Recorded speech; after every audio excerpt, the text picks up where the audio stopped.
In 1998, I was a much younger man, of course, but I had the opportunity to meet Reuven Prager. Reuven Prager was the founder of an organization called Beged Ivri.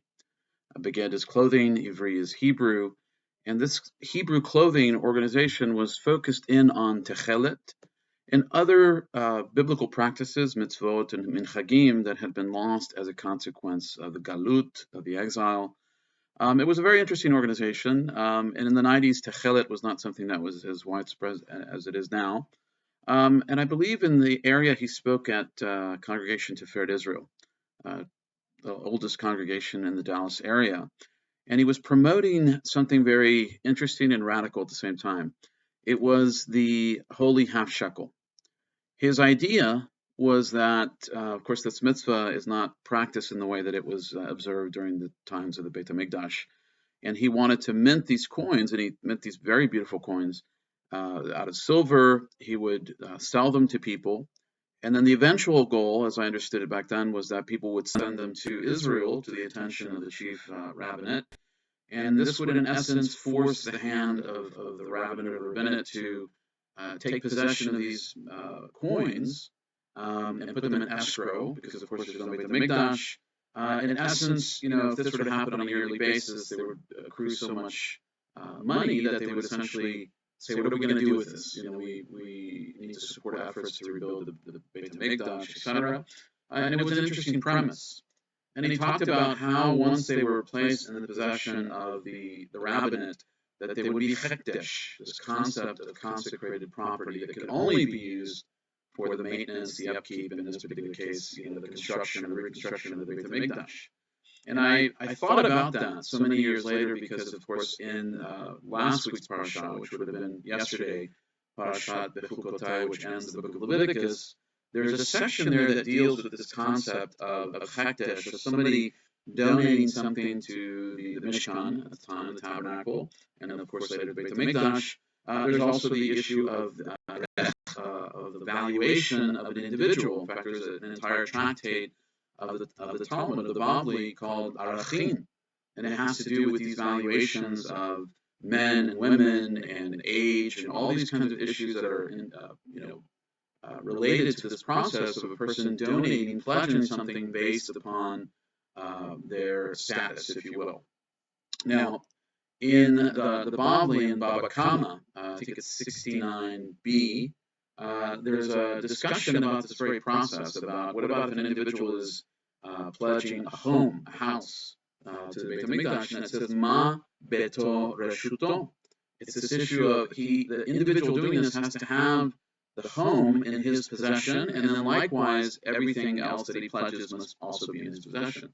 So this issue is very important because let's say that you have a thief who steals something. Is that thief allowed to pledge it? It seems sort of silly that a thief would want to give something to the Bet HaMikdash, but listen, people are very complicated, as I've learned in life. They often have, a side that does good and a side that does evil. And the Talmud discusses this and says, no, it's not his property. He doesn't have the right to do that, of course. But in the same manner, an individual that promises something to the Bet HaMikdash, to Hashem, if you just want to put it in a general way, has to have it in their possession.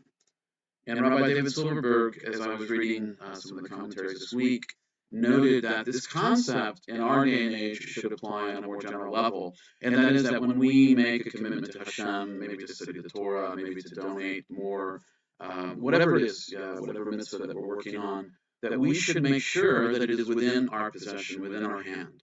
And what that means is that it should not come at the expense of another individual, our wife or our husband, our children, other responsibilities that we have, because the commitment should be something that, if you will, costs us. It's not something that should negatively impact other individuals. And in many ways, I thought about the issue of Melech David, of King David, who purchases the field, and he says, he basically this individual wanted to give it to him, and he says, no, it has to cost me something. It has to be worth something to me. And I thought that was very important, because if we sort of take from others and then we sort of give that, if you will, symbolically of our time, our money, whatever it is, it's not something that necessarily costs us. It's only necessarily, by implication affecting others, and it's important to think about that. Now, along the same lines, as I was reading a Hasidic story about Rabbi Ber of Radovishitz, and he asked his rabbi, Rabbi Lublin, show me or tell me what is the way, the general way to worship Hashem, to serve Him. And his rabbi responds and says, I can't do that because there isn't just one way. There are many ways. Some people connect more with prayer, some people connect more with study. Now, obviously, there are halachic requirements regarding prayer, the study of the Torah, that bind, males and females depending upon the circumstances and so forth, or, time issues. But the idea here is that there are some mitzvahs, some mitzvot that connect more strongly with an individual. So, for example, if an individual is in many ways intensely connected to the tefillot, to prayers, then that is something that they should, add in that extra level of intensity. If an individual studies and if an individual donates, and there's something there that connects and resonates with them, then that is what they should find. And I think in many ways this issue of hekdesh, of consecration, is in many ways trying to give the individual the opportunity to donate something that is of themselves.